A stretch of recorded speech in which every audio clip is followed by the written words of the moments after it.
Are wars good for the economy? Let's talk about it.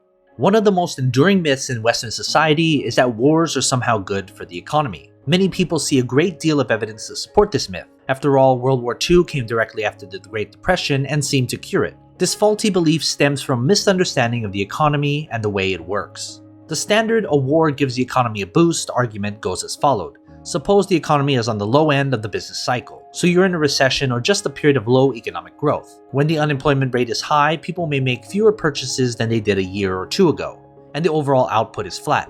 But then the country decides to prepare for war. The government needs to equip its soldiers with extra gear and munition. Corporations win contracts to supply boots, bombs, and vehicles to the army.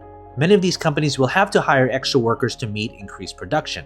If the war preparations are substantial enough, large numbers of workers will be hired, reducing the unemployment rate. Other workers might be hired to cover those in private sector jobs who got sent off overseas. With the unemployment rate down, more people are spending again, and people who had jobs before will be less worried about losing their jobs, so they'll spend more than they did before. This extra spending will help the retail sector, which will need to hire extra employees, causing unemployment to drop even further. So a spiral of positive economic growth is created by the government preparing for war. The flawed logic of the story is an example of something economists call the Broken Window Fallacy, which is illustrated by Henry Hazlitt's. Hazlitt's example is of a vandal throwing a brick through a shopkeeper's window. The shopkeeper will have to purchase a new window from a glass shop for, say, $250. People who see the broken window decide that the broken window may have a positive benefit. After all, if windows were never broken, what would happen to the glass business? Then of course the thing is endless. The glazier will have $250 more to spend with other merchants, and these in turn will have $250 to spend with other merchants, and so forth. The smashed window will go on providing money and employment in ever-widening circles. The logical conclusion from all this would be that the little hoodlum who threw the brick, far from being a public menace, was a public benefactor. The crowd is correct in believing that the local glass shop will benefit from this act of vandalism. They have not considered, however, that the shopkeeper would have spent that $250 on something else if he hadn't had to replace the window. He might have been saving that money for a new set of golf clubs, but since he had now had to spend that money, the golf shop has lost a sale. He might have used the money to purchase new equipment for his business, or take a vacation, or to buy new clothes. So the glass stain's gain is another store's loss. There hasn't been a net gain in economic activity. In fact, there has been a decline in the economy. The broken glass fallacy is enduring because of the difficulty in seeing what the shopkeeper would have done had the window not been broken. We can see the gain that goes to the shop glass. We can see the new pane of glass in front of the store. However, we can't see that the shopkeeper would have done with the money if he had been allowed to keep it, because he wasn't allowed to keep it. Since the winners are easily identifiable and the losers not, it's easy to conclude that there are only winners and the economy as a whole is better off.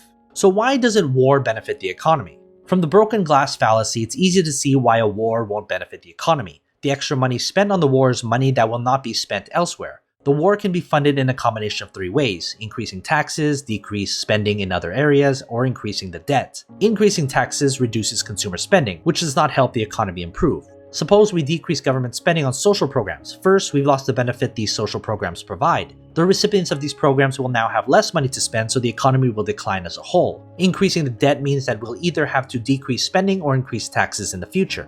Plus, there are those interest payments in the meantime. But if you're not convinced, imagine that instead of dropping bombs, the army was dropping refrigerators in the ocean. The army could get the refrigerators in one of two ways. They could get every American to give them $50 to pay for the fridges, or the army could come to your house and take your fridge. Does anyone seriously believe that there would be an economic benefit to the first choice? You now have $50 less to spend on other goods, and the price of fridges will likely increase due to the added demand. So you'd lose twice if you were planning on buying a new fridge. The appliance manufacturer would love it, and the army might have fun filling the Atlantic with fridges, but this would not outweigh the harm done to every American who is out $50 and all the stores that will experience a decline in sales due to decline in consumer disposable income. As for the second one, do you think you'll feel wealthier if the army came and took your appliances? That idea might seem ridiculous, but it's not different from increasing your taxes. At least under this plan, you can get to use the stuff for a while, whereas with extra taxes, you have to pay them before you have the opportunity to spend the money. So in the short run, a war will hurt the economies of the United States and its allies. So next time you hear someone discuss the economic benefits of war, tell them the story about a shopkeeper and a broken glass. So what are your thoughts? Who would you like to declare war on next? If you like this video, hit that like button and consider subscribing. I talk about money and everything related to it, so don't miss out. And as always, take care of your money.